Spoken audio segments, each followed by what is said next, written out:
जलती हैं भाभी। सीमा के 2 बच्चे थे, बड़ी बेटी रमा और छोटा बेटा निखिल। रमा की शादी हो चुकी थी और वो अपने ससुराल में बड़ी खुश थी। निखिल का गृहस्थ जीवन भी पहले तो ठीक चल रहा था, पर जब से नंदिनी को बेटी हुई थी उसके बाद से चीज़ें बदलने लगी थी। निखिल की पत्नी नंदिनी को ऐसा लगता था कि सभी उसकी ननद की बेटी रिंकी को ज़्यादा प्यार करते हैं और उसकी बेटी को कम। इसके कारण अपनी ननद को देखते ही उसके चेहरे का रंग उड़ जाता था। एक रोज़ जब सभी हॉल में बैठकर गप्पा लगा रहे थे तो दरवाजे से भागती हुई सोनी घर के हॉल में आकर कहती है, बुआ आ गई, बुआ आ गई। और पीछे पीछे रमा अपनी बेटी रिंकी के साथ अपने घर आती है।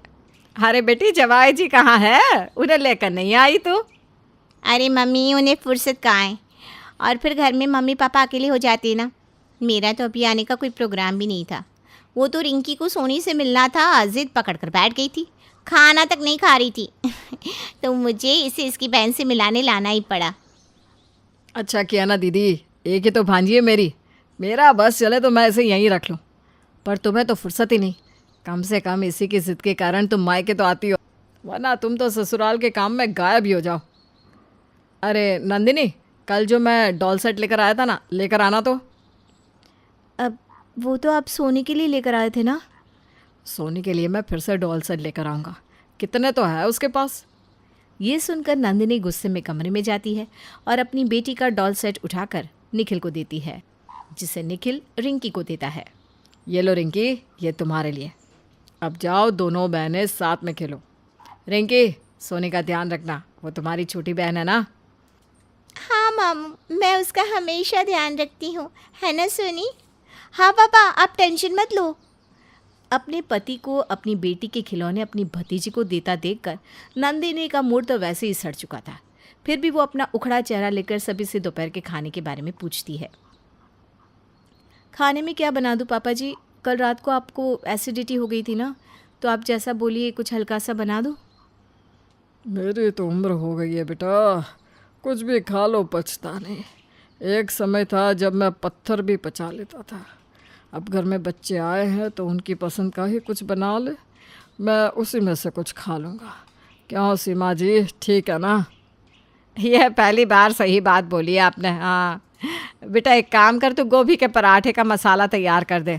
आज मैं मेरी नातिन के लिए गोभी के पराठे बनाऊंगी। रिंकी को मेरे हाथ के गोभी के पराठे बहुत पसंद है। आज तक मेरे सामने तो मम्मी जी कभी किचन में घुसी नहीं, ना ही कभी सोनी की पसंद का खाना बनाने के लिए कहा, और आज अपनी नातिन क्या आ गई है, उसकी पसंद का खाना खुद बनाएंगी। अब घुटने नहीं दुखेंगे।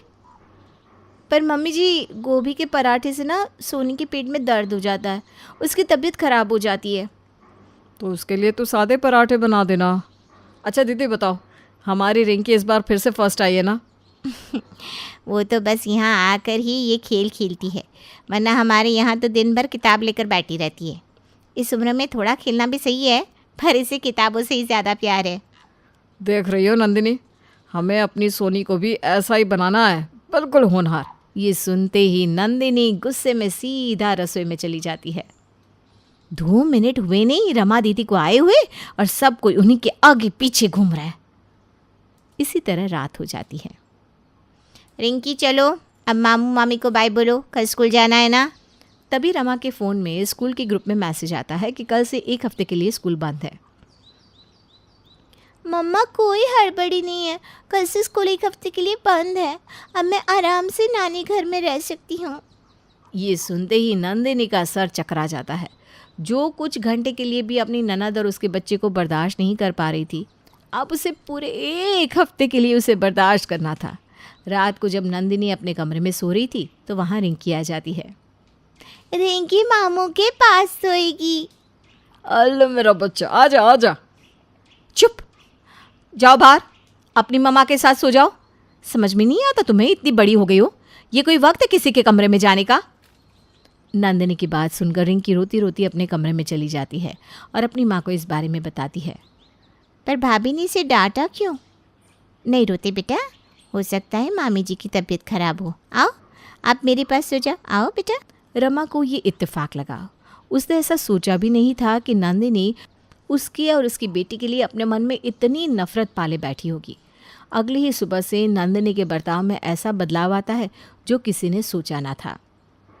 सोनी चलो उठो, स्कूल नहीं जाना तुम्हें। रिंकी के स्कूल की छुट्टी है, तुम्हारी नहीं।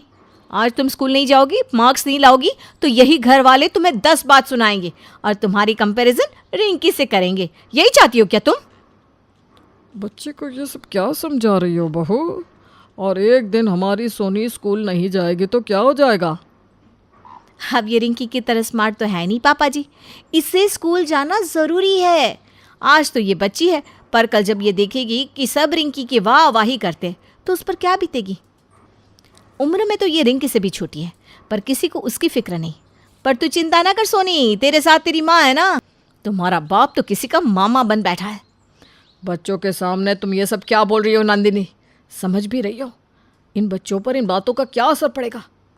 नंदिनी अब पूरी तरह से भर चुकी थी और वो हर वक्त बस फटती ही जाती है। शाम को जब दोनों बच्चे खेल रहे थे, सोनी को चोट लग जाती है। आ मम्मा। अरे बच्चे, तुझे चोट कैसे लगी? रिंकी, तुमने इसे धक्का दिया क्या, बताओ? रमा सोनी को चुप करा ही रही थी कि तभी गुस्से में वहाँ नंदिनी आती है और रिंकी को एक तमाचा लगा देती है। तुमने इसे मारा ना? कैसे मारा? इसीलिए आई है दीदी आप यहाँ? हाँ, माँ मुझे खा रही है और बेटी मेरी बच्ची को। पर मैंने कुछ नहीं किया मामी जी, सोनी खुद गिर गई। हाँ मम्मी। तू तो कुछ बोली मत, अपनी बहन की भक्त बनी पड़ी है। सुन लिया भाभी, आप बेकार में इतनी छोटी सी बात का बतंगड़ क्यों बना रही है? शोर सुनकर बाकी सब लोग भी वहाँ पहुँचते हैं। ये सब क्या हरकत है बहू? ये रमा का घर भी है, क्या वो अब यहाँ आएगी भी नहीं? तो रखिए ना इन्हें यहाँ। जब तक दीदी इस घर में है, मैं और मेरी बेटी मायके जा रहे हैं। आपको कहीं जाने की ज़रूरत नहीं है भाभी। अगर आपको मेरा यहाँ रहना पसंद नहीं तो मैं और रिंकी अभी यहाँ से चले जाते हैं। अरे क्यों इसकी बातों को दिल पर लेती हो दीदी? मुझे तो समझ में नहीं आ रहा नंदिनी को हो क्या गया है। तुम्हें समझ में आएगा भी नहीं। अपनी बेटी की जगह लेने के लिए तुम्हें रिंकी जो मिल गई है। आपका अपना ससुराल नहीं है क्या दीदी, जो जब देखो मुंह उठाए यहाँ आ जाती हो? मुझे तो लगता है इनके ससुराल वालों से इनकी बनती ही नहीं है। ऐसा है क्या दीदी? तो चलिए मैं हाथ पैर जोड़कर उनसे माफ़ी मांग लेती हूँ और आपको वापस वहाँ पहुँचा कर आती हूँ। ये सुनकर रमा रोती हुई रिंकी का हाथ पकड़कर अपने घर से चली जाती है। यूँ तो मुझे दीदी ने किसी को भी ये बताने से मना किया था, पर अब तुम्हें बताना ही होगा। दीदी यहाँ कोई तुमसे खाना बनवाने नहीं आई थी नंदिनी। कल सोनी का बर्थडे है, उसकी शादी के लिए दीदी ने मुझे 1 लाख FD के लिए दिए और वो कल एक बहुत बड़ी पार्टी देने वाली थी हमारी बेटी के बर्थडे पर, इसीलिए वो यहाँ आई थी। नहीं, आप झूठ बोल रहे हैं। विश्वास नहीं होता तो जाकर अपने कमरे की अलमारी का लॉकर खोल कर देखो। इस बारे में उसने मम्मी पापा को भी कुछ नहीं बताया। और तुमने उन्हें क्या दिया? जिल्लत। ये सुनते ही नंदिनी के पैरों तले ज़मीन खिसक जाती है। वो जिसे अपना दुश्मन समझ रही थी, असल में वही उसकी सबसे बड़ी मददगार थी। मुझसे बहुत बड़ी गलती होगी निखिल जी, दीदी को वापस बुला लीजिए, उनका मन खट्टा हो गया होगा।